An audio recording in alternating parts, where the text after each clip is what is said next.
Halo semuanya, salam sehat. Nama saya Misal Gunawan dari kelas 11 IPA. Hari ini saya akan mempersembahkan video pembelajaran singkat mengenai pelajaran fisika, tepatnya untuk materi momen inersia. Latar belakang saya untuk membuat video ini adalah untuk menuntaskan nilai saya, yaitu remedial. Tanpa lama-lama lagi, ayo kita mulai. Momen inersia merupakan kesulitan benda untuk merubah keadaan gerak rotasi dan gaya putarnya. Nilai momen inersia itu tergantung dengan massa dan jarak sumbu rotasi yang berumuskan I sama dengan M dikali R kuadrat, di mana I itu merupakan momen inersia dengan satuan kilogram meter persegi ataupun kilogram meter kuadrat. M merupakan massa partikel dengan satuan kilogram, dan R adalah jarak benda terhadap rotasi yang bersatuan M.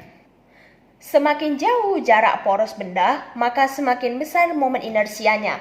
Jika pada suatu poros benda terdapat banyak massa benda yang mempengaruhi rotasi benda tersebut, maka momen inersianya adalah total dari jarak dan massa masing-masing terhadap poros benda tersebut. Dari situlah bisa kita ketahui I sama dengan sigma F, di mana MI dikali RI kuadrat itu bisa saja 1 sampai N, tidak terhingga angkanya.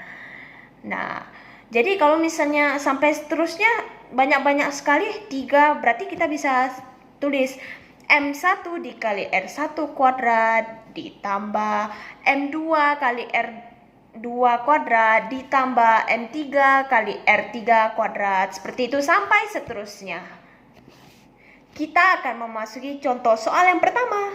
Pada seutas tali terdapat 2 benda di setiap ujungnya, di mana benda yang pertama bermassa 3 kg dan massa benda yang kedua adalah 4 kg. Jarak benda ini ke tengah poros sama besar. Ke tengah poros berarti yaitu 2 meter.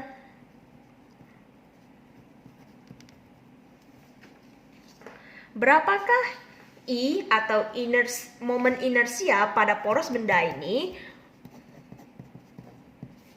Ayo kita carikan solusi ini bersama. Pertama-tama seperti yang sudah kita ketahui, rumusnya adalah I sama dengan M1 dikali R1 kuadrat ditambah, karena dia ada 2 benda, jadi kita harus 2. M2 dikali R2 kuadrat. Diketahui M1 itu massa dari benda pertama, yaitu 3 kg. Massa benda kedua 4 kg. Bagaimana dengan R? R tentu saja sudah dapat 2M. Karena mereka masing-masing juga 2M, berarti mereka sama. Bagaimana I-nya? Dengan menggunakan rumus ini dan juga masukkan yang sudah diketahui. Kita masukkan M1 3 dikali R1 kuadrat, R1 2 kuadrat ditambah M2 4 kg dikali R2. R2 dan R1 berarti sama, 2 dan 2. Berarti kita masukkan saja 2 kuadrat. 3 dikali 2 pangkat 2 4 ditambah 4 dikali 2 pangkat 2 4, sama juga. 3 dikali 4 12 ditambah 4 dikali 4 16. Hasilnya berapa?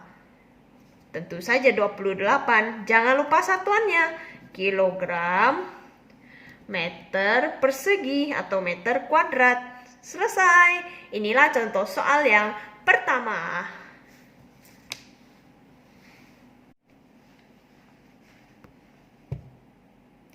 Nah, dalam pembelajaran momen inersia ada juga yang namanya benda tegar. Benda tegar merupakan benda yang memiliki satu kesatuan massa seperti benda-benda di bawah ini, yaitu silinder. Maaf ya, gambar aku kurang jelas, kurang cantik, soalnya aku tidak begitu pandai menggambar. Ada juga batang silinder, balok, bola pejal, bola berongga, dan juga silinder pejal. Jadi dia berbentuk lingkaran. Silinder, pada batang silinder yang porosnya ada di pusat atau di tengah, berarti memiliki momen inersia 1/2M dikali L kuadrat. Itu berarti L panjang dari silinder batang tersebut. Dan bagaimana jika porosnya berada di ujung silinder batang ini? Berarti momen inersianya adalah 1/3 dikali M dan dikali juga L kuadrat. Begitu juga dengan balok. Berarti momen inersianya 1/2M, 1/2 dikali M dikali A kuadrat tambah B kuadrat. Begitu juga dengan bola pejal. Bola pejal ini kita memasukkan dengan kata R, bukan L atau AB. Jadi momen inersianya adalah 2/5 dikali M dikali R kuadrat. Bagaimana dengan bola berongga? Bola berongga tidak sama semuanya. Momen inersianya adalah 2/3 dikali M dikali R kuadrat. Nah, dan terakhir silinder pejal.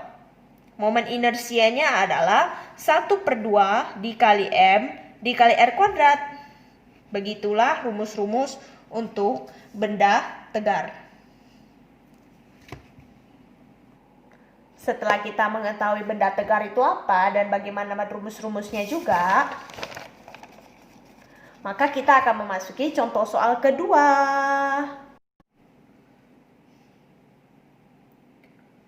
Batang silinder bermasa 2 kg. Batang silinder. Kita gambar dulu. Dan sekali lagi maaf ya, gambar saya kurang cantik. Batang silinder bermasa 2 kg. Masanya ini 2 kg. Dan panjang batang silinder adalah 2 meter. Panjang dari batang silinder ini adalah 2 meter. Tentukan momen inersia dari batang ini jika sumbu rotasinya terletak di tengah batang. Di tengah batang silinder. Di tengah batang silinder. Dia menanyakan momen inersianya. Bagaimana cara kita mengerjakannya? Tentu saja dengan memasukkan rumus tadi. Dengan batang silinder yang berporos di tengah. Nah, berarti sudah kita ketahui rumusnya, berarti I sama dengan 1/12 dikali M dan dikali L kuadrat. Tentu saja kita tuliskan dulu apa yang diketahui. M diketahui 2 kg. Massa dari batang silinder ini adalah 2 kg. Bagaimana dengan L? L tentu saja sudah diketahui. L-nya adalah 2 meter. Nah, sekarang yang ditanya I. Bagaimana cara kita untuk mendapatkan I ini? Kita masukkan rumus yang tadi. 1/12 dikali M dikali L kuadrat. I sama dengan 1/12 dikali 2 dikali 2 kuadrat. 1/12 dikali 2 dikali 2 pangkat 2 tentu saja 4. Kita coba coret. Pencoretan di sini berarti gampang saya, berarti dibagi 4 menjadi 1, 12 menjadi 3. Bagaimanakah hasil akhir ini? Berarti 2/3. Jangan lupa satuannya. Kilogram, meter kuadrat, ataupun meter persegi. Mereka sama.